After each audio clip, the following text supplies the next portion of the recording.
there's a growing number of Republicans, Vinny being one of them. It's like, why are we giving these people any money? Secure the border, right? Where do you stand on that? What should we be funding? Intervention, isolation? I'm of the capacity of we got to do something. What do you think from American First strategy? If you're part of this administration, what should we be funding? Where should our priorities be as an American? I think that the dialogue is too often, are you an isolationist or are you an interventionist? I think both are the wrong answer. Also, the wrong answer is like, oh my gosh, there's something bad happening in the world. We have to do something. Well, what if the something you're thinking about is actually going to make things worse, not better? Sometimes the answer is not to just do something to make ourselves feel better, to say, well, gosh, some action needs to be taken. No, we've got to actually think about what are the different options? What are the courses of action? What serves the interest of our country? What serves the interest of our security? What will actually help in this situation versus what's going to make it worse? All of this increased funding, and this is what makes me angry about this administration's position and the neocons in both parties who continue to fuel this proxy war with Russia, that the Biden administration is a regime change war against Russia. The Ukrainian people and their lives are the fodder in this war. If they really were compassionate and cared about the Ukrainian people, they would have jumped at the opportunity to lead brokering a peace treaty between these two countries as early and as quickly as possible. Not only did they not do that, they directly stopped attempts being made by other countries to bring both Russia and Ukraine to the table to actually have these negotiations. I saw it back then, before the war started, after it started. And yes, Russia and Putin was wrong to invade Ukraine. There's no question about that. But I always knew that the only way this ends is if there is a negotiated end to the war. One where both Russia and Ukraine are not necessarily happy with how it all ends, but more lives are saved. The fact that the Biden administration has blocked those attempts to bring about an end to this war over and over and over again should send a strong message about whose interests they really have at heart. It's not the people of Ukraine. So the more money that's being poured at this, like I said, they're just saying, well, we got to stop Ukraine from losing. None of them can define what does a win in Ukraine look like. If you asked different leaders in Washington, they'll say, oh, well, a win is Ukraine has all of their sovereign territory restored, including Crimea. There is no real world where that happens. That's just not, that's a fantasy. Okay, well, maybe it's, I spoke to someone the other day. She's like, well, don't you want to see Ukraine win? And I said, what does winning look like? And she said, well, it puts them in a stronger position of leverage to be able to negotiate an end to the war. Well, that stronger position has come and gone. So now what does a win look like? Well, it just means not losing. So as we look through history, there are different examples of this. Are we, the United States, do we really want to be in a position to continue to fund a war of attrition where Russia has far more military hardware, far more bodies to fuel their military, and a military-industrial complex that can reconstitute their losses far more quickly than our government even estimated that they would be able to? Mm-hmm. So are we, the American people, signing up for a forever war to stop Ukraine from quote-unquote losing? Is that how we want to spend $60 billion? I have not heard from a single one of these people in Congress a cohesive argument for how that $60 billion will achieve a very specific quote-unquote win. I've not heard a single person.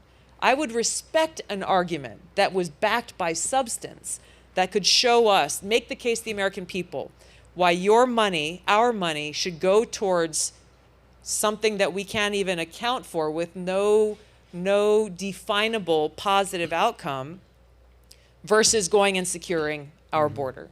An issue that really does pose a direct national security threat for us right now. So that's Ukraine. What about Israel, Iran, my Gaza? point is, because you started the question, intervention versus isolationist. I am neither.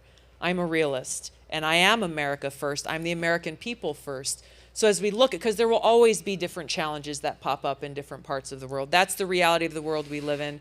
JFK talked about peace that's not some, fantasy that, okay, kumbaya, we can all dance around and everything. It is a constant effort that requires work and it requires strength and leadership. So with each of these different examples, we have to be able to make those decisions based, again, on that context of what is in the best interest of our security and the American people, and how will our course of action, whether it be to get involved or to not get involved, or to be able to provide some support, but perhaps not our entire military, those decisions have to be made within that context of knowing exactly what we're doing, why we're doing it, and not doing it carelessly to say, well, there's a bad guy, we got to go do something bad to the bad guy. We've seen so many times how those short-sighted emotional decisions actually end up harming our country, actually end up harming our economy, actually end up harming our security, which is where, again, we've got to see the world for what it is. We've got to understand our own limitations as a country. We cannot go, nor should we try to go save everyone in the world. We cannot and should not be the world's police. We cannot and should not try to build little Americas around the world.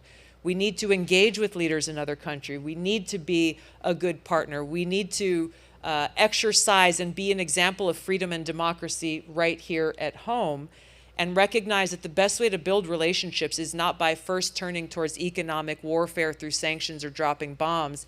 It's about finding those areas of mutual and shared common interest so that you can work out those differences and those problems without immediately and constantly resorting to war. So I got a question for you. So this $95 billion bill that we're talking about, $60 billion to Ukraine, $26 billion to Israel, $8 billion security Taiwan, and then they have some money that was going to, the $26 billion broken down as a portion going to, I believe, Gaza, and a portion that's going to humanitarian aid, $8 billion, I think it was something. And military and humanitarian. Yeah, $18 billion They're going giving to Israel. money for Israel to defend itself and to bomb Palestine, but also for Palestinians to eat some food while they're getting bombed. So do you think the money that we're giving to Israel and to Palestine is appropriate, the money that we're giving to them?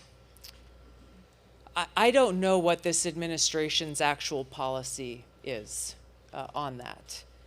It appears, and so the aid to Palestine, let's look at that part first. I do believe and support Israel's right to defend itself, and they have been and continue to be an ally of the United States. This is bigger than just the latest in the Israel versus Palestine conflict. We as a country need to recognize that this terrorist attack by the Islamist group Hamas is the latest front in the threat of Islamism, radical Islamism, that we are seeing around the world. Hamas is no different from Al-Qaeda, is no different from ISIS, is no different from any of these Islamist terrorist organizations whose goal is not only to kill or convert people who don't adhere to their ideology, it is to wage that ideological warfare, which is what they have been doing for generations, and what so many leaders in the West have failed to recognize and to fight in that ideological battle.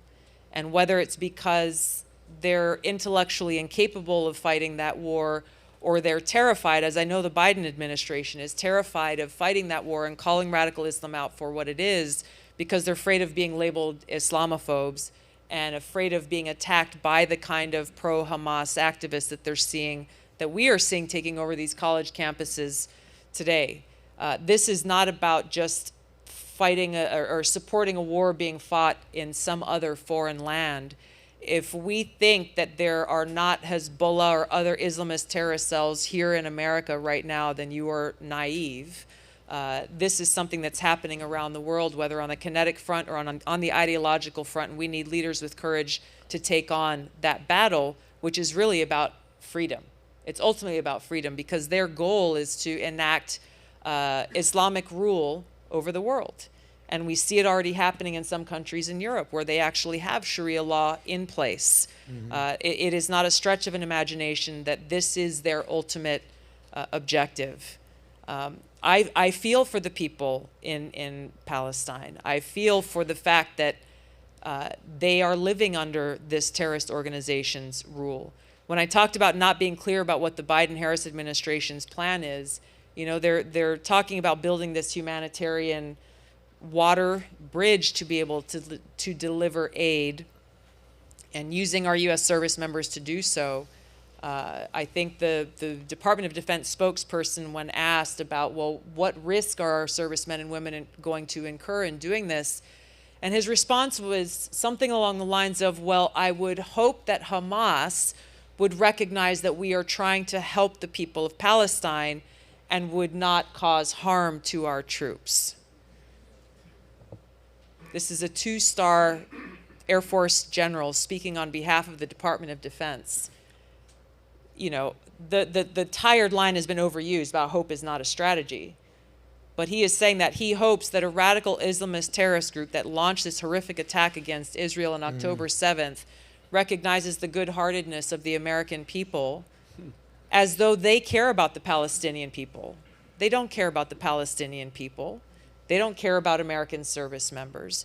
And so this is the problem where we're saying, okay, well, where is this funding? That is my question. Where is this funding actually going?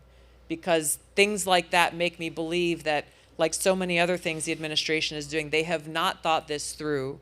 And my concern is they needlessly put our men and women in a place of great harm that could inevitably or unintentionally draw us and our military directly into this war.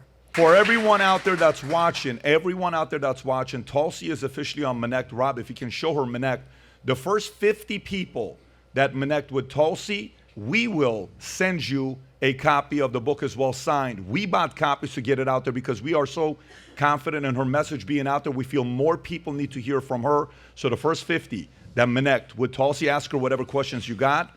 And those 50 names we'll get, we're going to send you a copy. Just make sure you're in America. If you're anywhere else outside of America, we're not shipping to you. If you're not in America, don't do the Menect. Only in America we'll ship the copy to your first 50 states. Thank you for that. So if you like this clip and you want to watch another one, click right here. And if you want to watch the entire podcast, click right here.